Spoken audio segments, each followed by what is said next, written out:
The rain had been falling for 20 minutes when Vanessa threw the second bag out the front door. Malcolm didn't catch it. He let it hit the wet grass and split open. His medical textbooks, his old stethoscope, 6 years of a life spilling out onto a lawn that had never really been his to begin with. Lily stood beside him, 8 years old, shoes soaked through, not crying. She had stopped crying around her father a long time ago. She seemed to understand, without being told, that he needed her not to. Vanessa stood in the doorway with her arms crossed and the porch light behind her like she was the one being wronged. "You couldn't keep one little girl safe in your own clinic," she said, loud enough for the neighbors to hear. "What makes you think you deserve to raise one?" The street went still. Malcolm said nothing, because the worst part wasn't the neighbors watching. The worst part was that somewhere underneath all his anger, he wasn't sure she was wrong. He picked up what he could. He took Lily's hand. He had no destination, no plan, and exactly $43 in his wallet.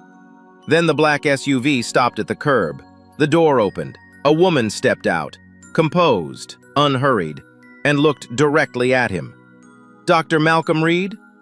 He hadn't been called that in 9 years. If this story already has you hooked, hit subscribe and follow along. Every story we tell here is built around real human moments that most people never stop long enough to see. Malcolm Reed had not always been a man standing in the rain with a split garbage bag at his feet. There had been a version of him, not so long ago, though it felt like another lifetime, who arrived at his clinic on Cedar Street every morning before 7, unlocked the door himself, made a pot of coffee, and sat with the first patient of the day before his staff even showed up. The clinic was small. The waiting room had 12 chairs and a broken ceiling tile he kept meaning to fix. The neighborhood was the kind that other doctors drove through without stopping. He stopped. For 9 years, Malcolm ran the only family practice within walking distance of 3 low-income housing complexes. He saw patients without insurance. He adjusted bills when he had to, and waived them entirely when he had no other choice. His staff thought he was impractical. His wife thought he was foolish. His patients thought he was the only person in a white coat who looked them in the eye when he talked to them. He had been proud of that. Not loudly, but genuinely. That was before Emily. He didn't let himself think about her name for long. He never did. He allowed himself the outline of it. 10 years old, a routine visit that became something else, a set of medical records that told a story he still didn't fully understand. And then he put it away, the way you put away something fragile that you're afraid to break further by handling it. What he allowed himself to remember was the consequence. He had closed the clinic. He had stopped practicing.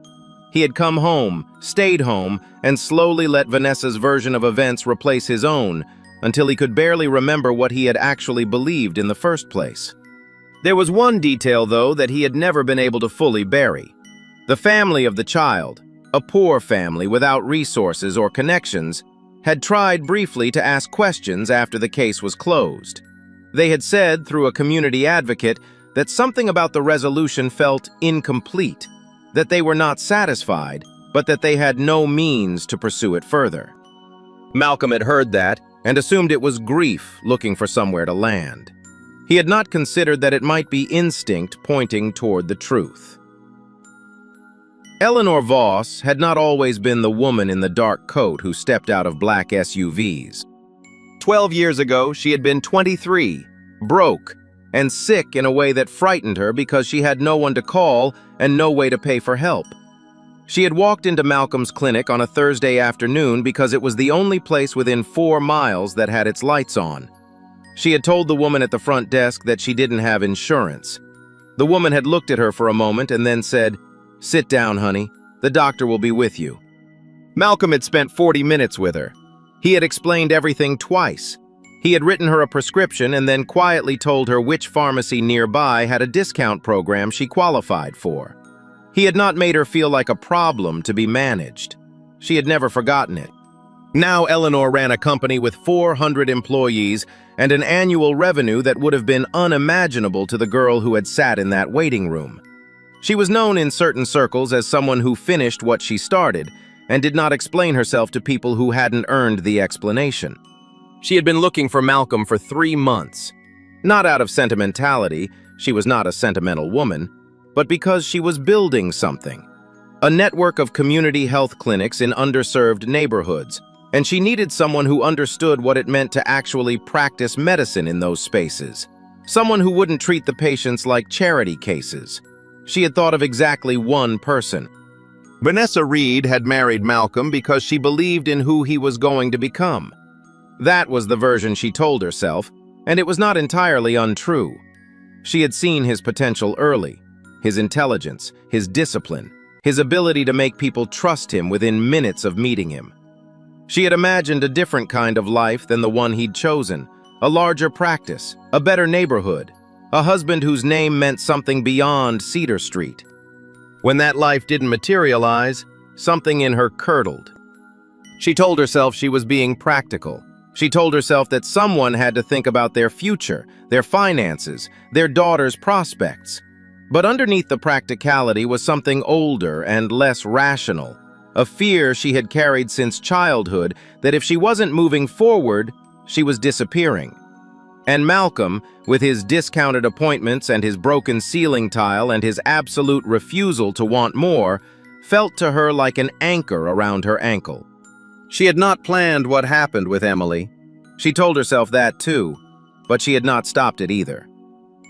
Lily Reed was 8 years old and knew more than she was supposed to. She knew that her father's hands were steadiest when he was helping someone and shaking slightly when he thought no one was watching. She knew that her mother's voice got very calm right before something bad happened.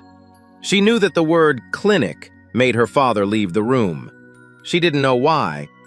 She stood on the wet lawn with her shoes soaking through and her hand in her father's and watched the black SUV stop at the curb. She watched the woman get out. She watched her father's face do something she had never seen it do before. Not pain, not anger, but something that looked like being recognized. Lily didn't say anything. She just held on tighter. Eleanor did not explain herself on the sidewalk. She looked at the 2 garbage bags on the wet grass, at the child pressed against Malcolm's side, at the porch light still burning behind them, and she made a single assessment the way she made all assessments, quickly, without sentiment, and without looking away from what was actually in front of her. "My car is warm," she said. "We can talk inside." Malcolm didn't move. "I don't know you." "No," Eleanor said. "But I know you. Cedar Street Clinic. 9 years.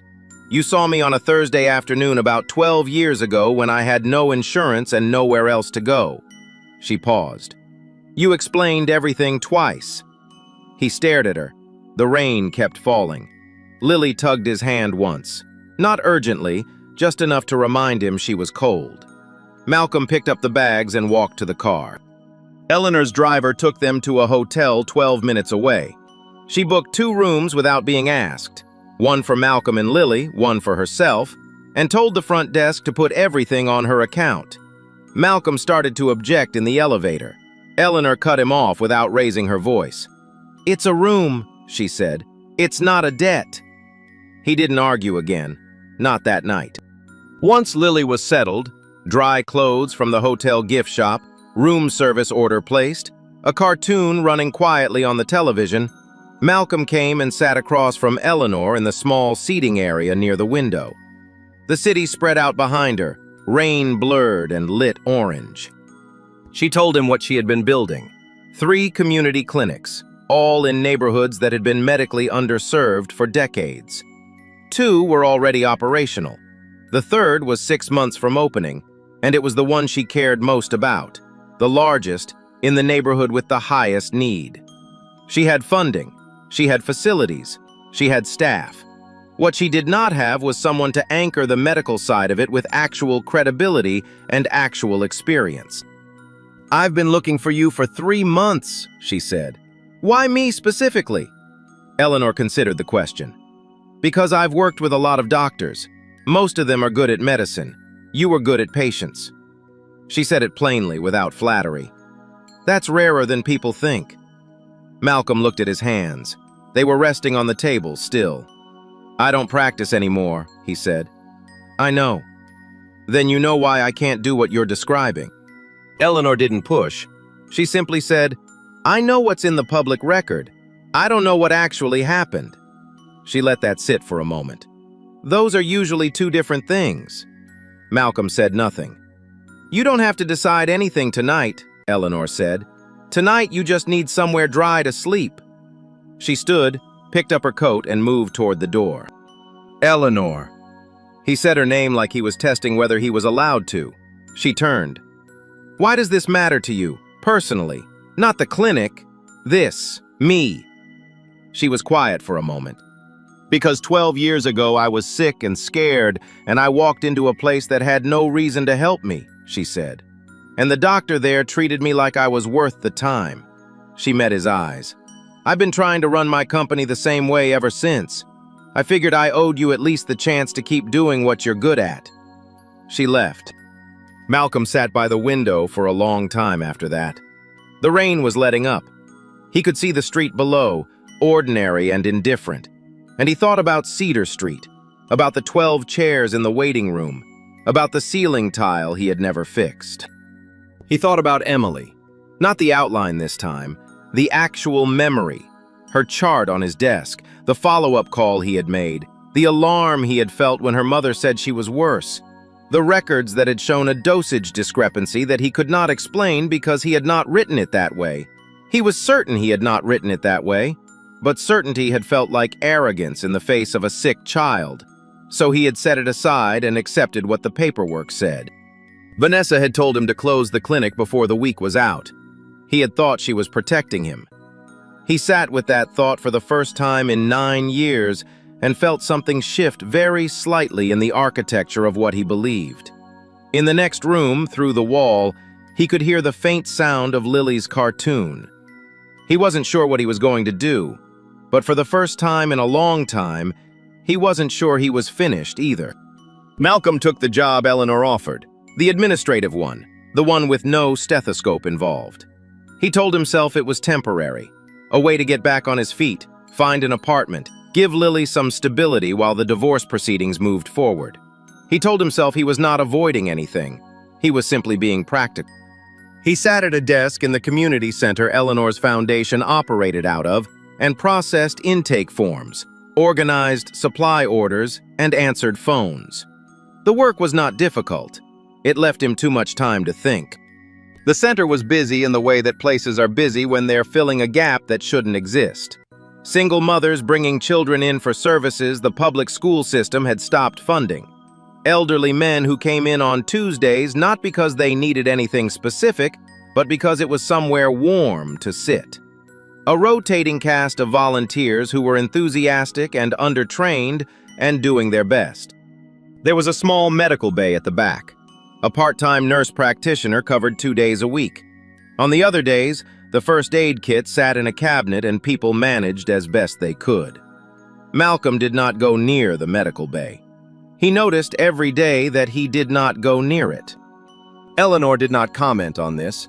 She was in the building several times a week, meeting with staff, reviewing budgets, taking calls in the glass-walled office at the end of the hall, and whenever she passed his desk, she spoke to him the way she spoke to everyone else who worked for her, directly, respectfully, without performance.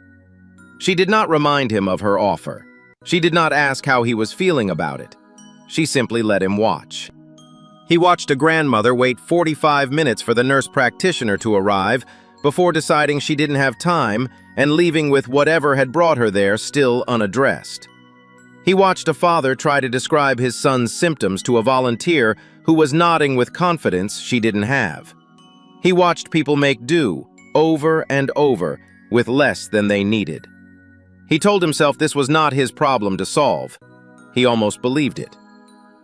Vanessa moved faster than he expected. Within 3 weeks of the night she had thrown his bags onto the lawn, she had retained a family attorney and filed for primary custody of Lily. The petition cited Malcolm's unemployment history, his psychological instability following what it called a significant professional failure, and his current living situation, a hotel room initially, and then a modest apartment he had rented with the first 2 paychecks from Eleanor's foundation. The petition did not mention that Vanessa had been the one to put him in that hotel room. She was also talking. Malcolm heard it from two different directions: a former colleague who called to ask carefully worded questions, and a neighbor from their old street who texted him a screenshot without comment.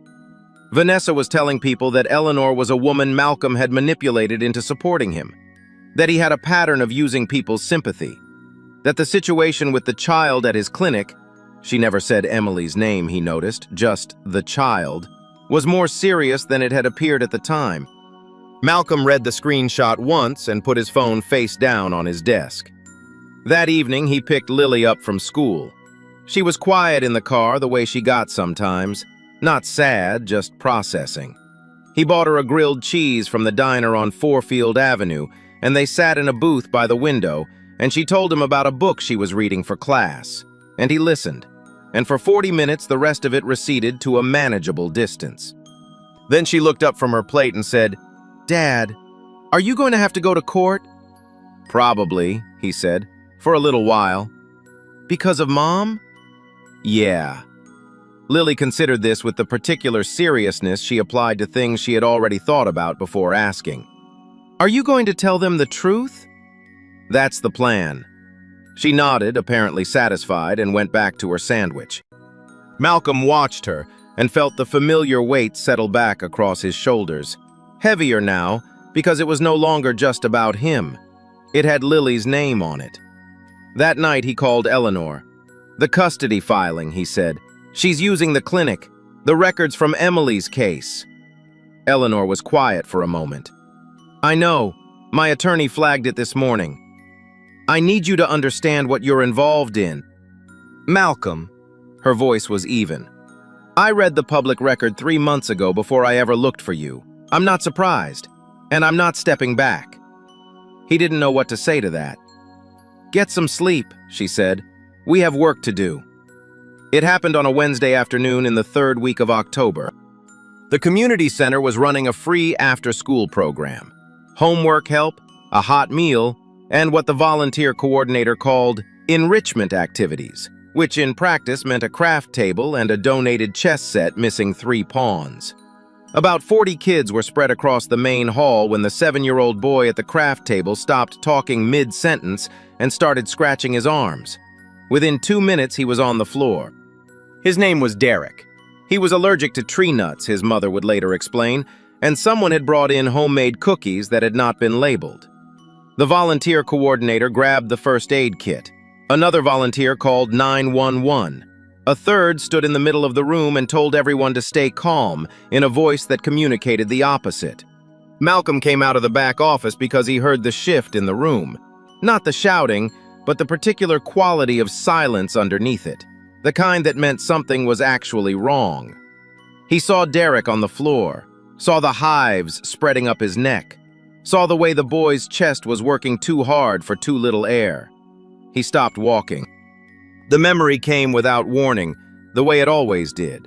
Not as a single image, but as a sensation, a weight. The feeling of standing in an exam room and understanding that something had gone wrong and not knowing where the wrong had started.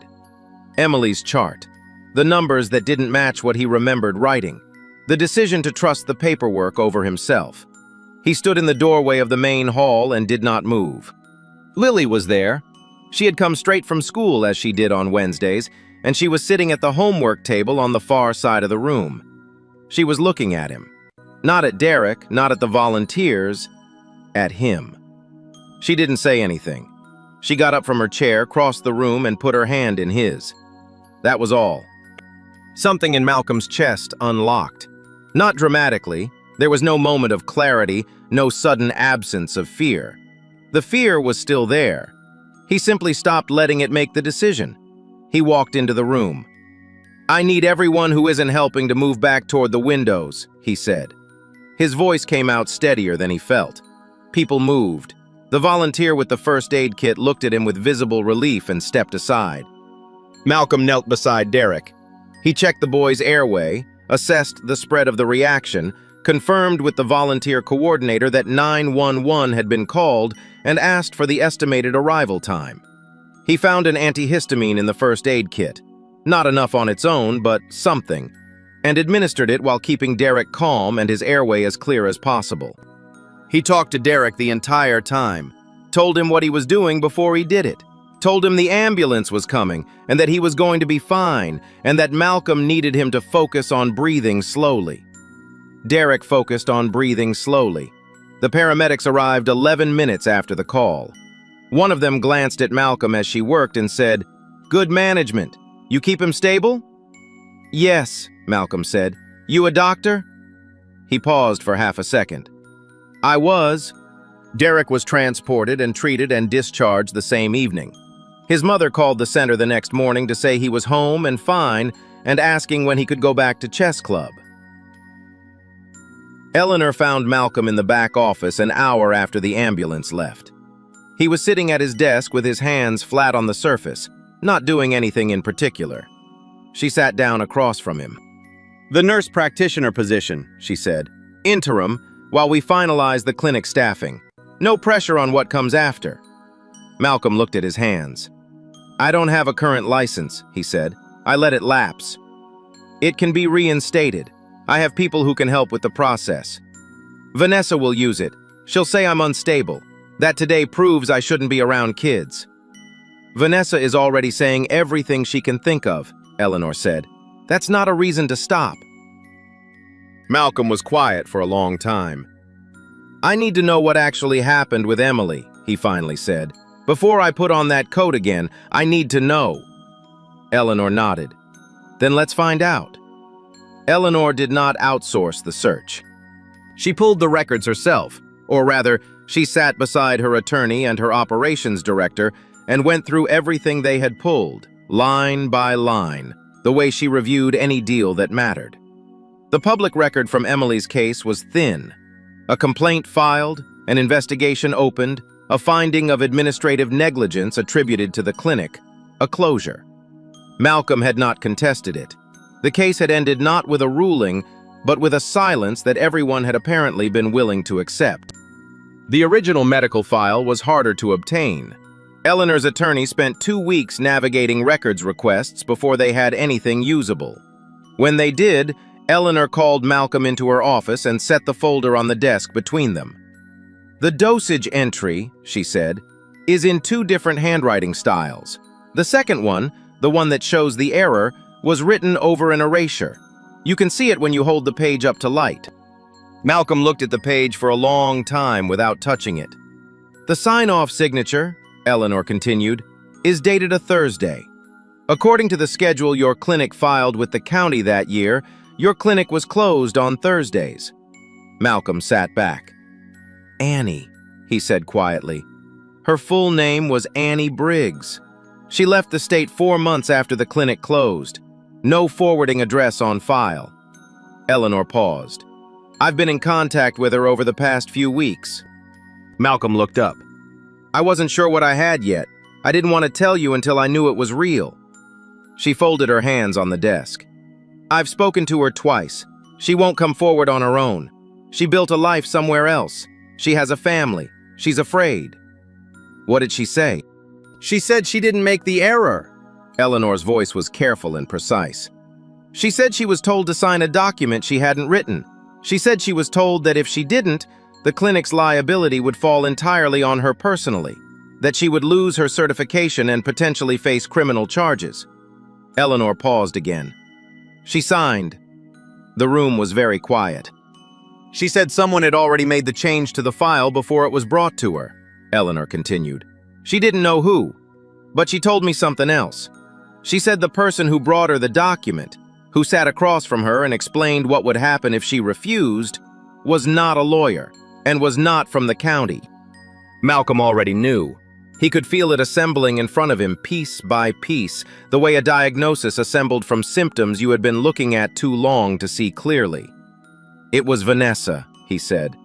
Eleanor didn't confirm or deny. "Annie described a woman. The description is consistent." Malcolm stood up and walked to the window. The street below was ordinary, a delivery truck, a woman pushing a stroller, people moving through a day that had nothing to do with any of this. He thought about the speed of it, how quickly Vanessa had told him to close the clinic, how she had managed the paperwork in those final weeks. He had been too devastated to do it himself, and she had offered, and he had been grateful. How certain she had been from the very first day that he was responsible. Not angry, not confused, certain. The way you are certain about something you already know. He thought about the way she had said it on the lawn, in the rain, in front of the neighbors. You couldn't keep one little girl safe in your own clinic. Not a wound she was reopening, a weapon she had been keeping sharp for years. She wanted the clinic closed, Malcolm said. He wasn't asking. That's what the evidence suggests, Eleanor said. We don't have a confession, but we have enough to challenge the original finding, enough to raise serious questions about the integrity of those records. Annie won't testify. Not yet. Eleanor's voice was even. But I've been in contact with Emily's family. Malcolm turned from the window. They're still in the area, Eleanor said. Her parents, and Emily herself. She's 19 now. Her mother told me that they always felt something wasn't right about how it ended. They never had the resources to pursue it. She looked at him steadily. They're willing to talk. Malcolm pressed his hand flat against the window frame. The glass was cold. He had spent 9 years believing he had hurt a child.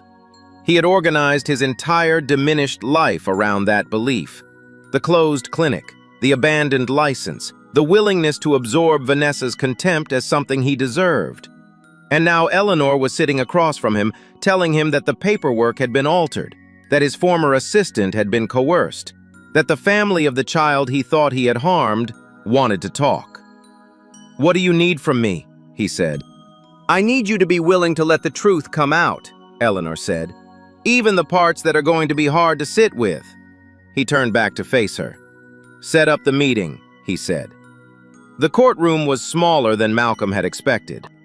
He had built it up in his mind over the preceding weeks into something imposing. High ceilings, packed gallery, the weight of institutional judgment pressing down from every surface. The reality was a mid-sized room with fluorescent lighting and chairs that didn't match, and a judge who looked like she had seen every version of this particular argument before and was not impressed by any of them. Vanessa sat at the opposing table in a gray suit. Her attorney was a compact man named Gerald Frost, who spoke in complete sentences and never raised his voice. Malcolm's attorney had warned him about Frost. He doesn't perform, she had said. He just dismantles. The morning session covered Malcolm's employment history, his living situation, his lapsed medical license. Frost presented each fact without editorializing, which was somehow worse than if he had. The facts, arranged in sequence, told a story of a man who had failed at his career, failed at his marriage, and was now financially dependent on a woman he had known for less than 2 months. Malcolm sat and listened to his own life described in terms he couldn't technically dispute. His attorney pushed back on each point methodically. Malcolm's current employment was stable. His apartment was appropriate for a child. His relationship with Eleanor was professional. None of it landed with the weight it needed. The investigation into the original records was still ongoing. Annie had not yet agreed to testify, and without her sworn statement, the forensic analysis of the file was suggestive but not conclusive. They did not yet have enough to counter what Frost was about to do. Then Frost stood and said he had additional documentation he wished to enter into evidence. It was Emily's file, not the original. Malcolm knew now that the original had been altered, but the version that had been on record for 9 years, the one that showed a dosage discrepancy in a case involving a 10-year-old child, the one that had ended Malcolm's career and had sat in a county file ever since, waiting. Frost walked the judge through it slowly. He did not accuse. He did not dramatize. He simply read the relevant sections aloud in his quiet, complete sentences and let the room do the work. Malcolm felt it happening, the particular collapse that comes not from a single blow, but from the accumulated pressure of everything you have been holding together finally exceeding what you are able to hold. 9 years of discipline. 9 years of not saying Emily's name out loud. 9 years of accepting a version of events that had been constructed specifically to break him. And it had broken him. And now that breaking was being entered into the public record as evidence of his character. He kept his face still. He had practice at that. But his hands under the table were not still. Eleanor was in the gallery. She had not told Malcolm she was coming, but she was there when he turned during the recess, sitting in the third row with her hands folded in her lap, watching him with an expression that was not pity and not strategy, but something quieter than either. During the break, her phone rang. She stepped into the hallway. It was the chairman of her board. She had been expecting the call for 3 days. The courtroom proceedings had been picked up by a local news blog that morning. Local CEO backs disgraced doctor in custody battle. And the headline had done exactly the kind of damage headlines were designed to do. The chairman was not unkind about it. He simply explained in the measured tone of a man delivering a business decision rather than a personal one that the board had concerns, that the optics of her involvement were becoming a liability, that the community clinic project, the one she had spent 2 years building, the one she believed in more than anything else her company had ever funded, was at risk of losing 2 of its 3 major co-sponsors if her name continued to be attached to this particular situation. "We're asking you to step back," he said, "professionally, publicly, just until this resolves." Eleanor stood in the courthouse hallway and looked at the scuffed linoleum floor. "I'll call you after the session," she said, and hung up. The judge issued a temporary order at the end of the afternoon. Pending further investigation into Malcolm's current stability and living circumstances, primary physical custody of Lily Reed would be temporarily transferred to Vanessa Reed, effective in 72 hours. Lily was not in the courtroom. Malcolm had made sure of that. He sat for a moment after the room began to clear. His attorney was talking. He heard the words without processing them. Outside in the hallway, Eleanor was waiting. He walked past her toward the exit. She fell into step beside him. "Malcolm, you should step back," he said. "The board is right. Anyone who gets close to me right now gets pulled under. That's just what happens." "That's not—" "I mean it." He stopped walking. He turned to look at her, and whatever she saw in his face made her stop talking. "Thank you for everything you did. I mean that completely. But I'm done letting other people pay for my problems." He pushed through the door and walked out into the cold afternoon alone. Malcolm spent the first night after the ruling sitting in his apartment without turning the lights on. He didn't call anyone. He didn't eat. He sat in the chair by the window the way he had sat in hotel rooms and waiting rooms and exam rooms for 9 years, present in body, somewhere else entirely in mind. And he let himself think about Emily for the first time without flinching away from it. Not the outline, the actual memory. He had been certain. That was what he kept returning to. He had been certain the dosage was correct because he had written it himself, had double-checked it himself, had a system he had used without incident for 9 years. And then the records had said otherwise. And he had looked at the records and looked at his own certainty and decided that his certainty was the thing that couldn't be trusted. Because a child had gotten sick. And if you were the doctor and the child got sick, the responsible thing, the only acceptable thing, was to assume the fault was yours. Vanessa had agreed so quickly. "Close the clinic, Malcolm. It's the right thing. You know it is." He sat in the dark and felt the full weight of what 9 years of misplaced guilt actually felt like when you finally stopped distributing it across your daily life and let it collect in one place. It was not dramatic. It was just very heavy and very quiet and very long. Around 2 in the morning, he picked up his phone and looked at it for a while. Then he put it back down. He did not call Eleanor. He had meant what he said outside the courthouse. Eleanor did not wait to be called. She spent the evening after the ruling in her home office with 3 things in front of her: the altered medical file, Annie Briggs's contact information, and the notes from her conversation with Emily's mother. She had built enough in her life to know what a solvable problem looked like, and she had learned the hard way that the difference between a solvable problem and an unsolvable one was usually whether you were willing to do the next difficult thing. She called Annie at 8 in the morning. "I know what I'm asking," Eleanor said.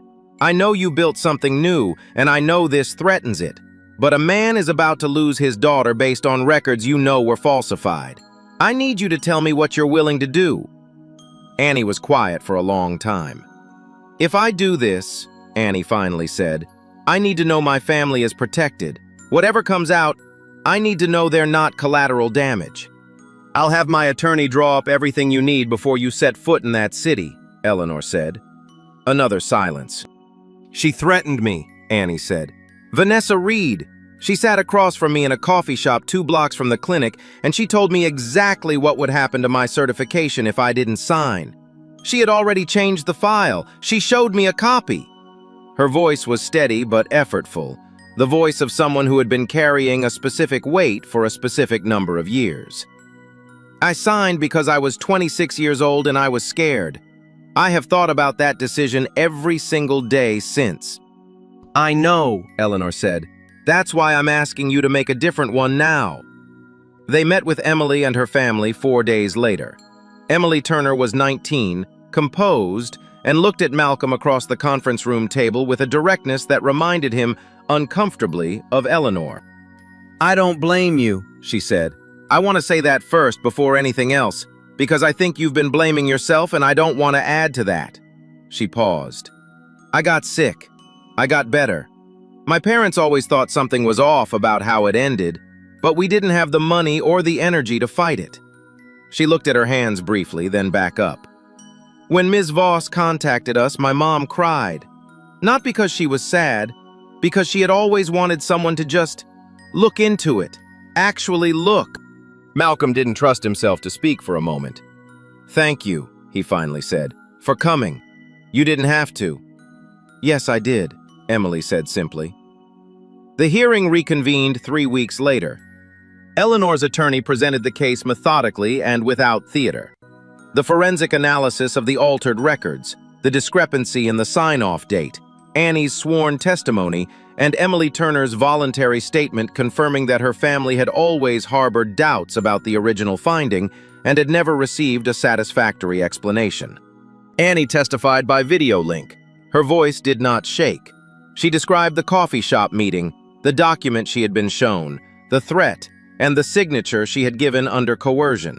She described Vanessa Reed by name, without hesitation, and answered every question Frost put to her in cross-examination without retreating from a single word.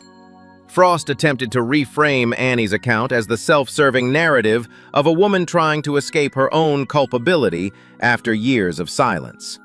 Annie's attorney responded that his client had come forward voluntarily at personal and professional risk, and that the forensic evidence corroborated her account independently of her testimony. The judge took 3 days. When the ruling came, it was thorough. The temporary custody order was vacated.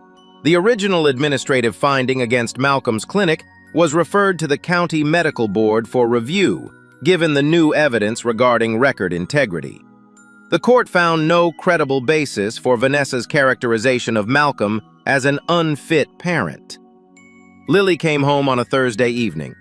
She walked into Malcolm's apartment, set her backpack down by the door with the particular deliberateness of someone who intended to stay, and looked around the small living room as if she was taking inventory.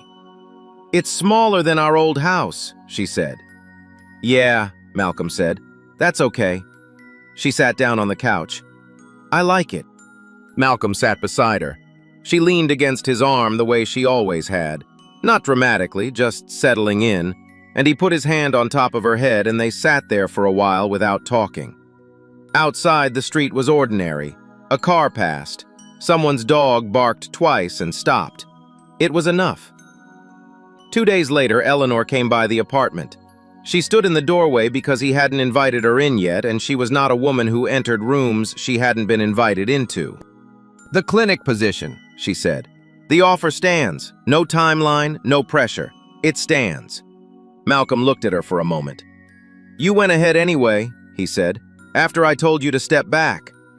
"You told me to step back," Eleanor said. "You didn't tell me to stop." He almost smiled. It had been a while since he had almost smiled. "Come in," he said. "I'll make coffee." The medical board completed its review in February. It was not a fast process, and it was not a comfortable one.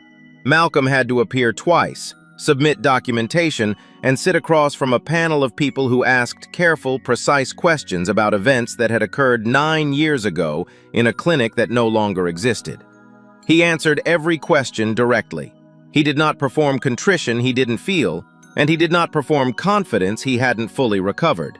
He told them what he knew, what he hadn't known, and what he understood now that he hadn't understood then. The board reinstated his license in the second week of March. He did not celebrate. He sat in his car in the parking structure outside the board's office building and held the letter and read it twice, and then folded it carefully and put it in his jacket pocket. Then he sat for another 10 minutes doing nothing in particular.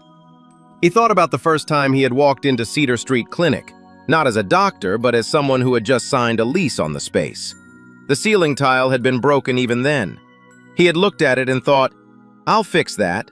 And then 9 years had passed and he never had, and then it hadn't been his to fix anymore. He thought about what it meant to start again, not to restore something to what it had been, but to build something that incorporated what the intervening years had taught him, about medicine, about people, about the specific damage that comes from carrying guilt that was never yours to carry. He started the car and drove to Eleanor's office. The new clinic did not open on Cedar Street. The neighborhood had changed. Rents up, the demographic mix shifted. The particular population Malcolm had served dispersed to other parts of the city. Eleanor's team had done the research. The greatest need was now 4 miles east, in a neighborhood called Delwood, where 3 pediatric practices had closed in the past 2 years, and the nearest emergency room was a 40-minute bus ride away. Malcolm spent 6 weeks preparing the space with a small team of contractors and volunteers. He fixed the ceiling tile himself. He didn't mention it to anyone. The clinic was called the Delwood Community Family Clinic. Malcolm had resisted naming it after himself. Eleanor had not pushed the point. The sign above the door read simply what it was: a description, not a monument. They opened on a Tuesday in early April. 12 patients the first day, 23 the second. By the end of the first week, the appointment book was full through the following month, and there was a wait list. Malcolm saw every patient himself for the first 2 weeks, while the second physician he had hired was completing her credentialing. He worked long days. He did not mind. He had forgotten in 9 years of not doing it how much of medicine happened in the room, not in the chart, not in the prescription, but in the 20 minutes you spent actually talking to the person in front of you, figuring out not just what was wrong, but what they were actually afraid of. He had not forgotten how to do that part. Eleanor came by the clinic on a Friday afternoon in the 3rd week. She did not announce herself. She sat in the waiting room for 15 minutes among the other people waiting. When he came out between patients and saw her, he stopped in the doorway. "You could have just knocked," he said. "I was early," she said, "and your waiting room has good magazines." It didn't. The magazines were 8 months old, and one of them had a crossword already filled in.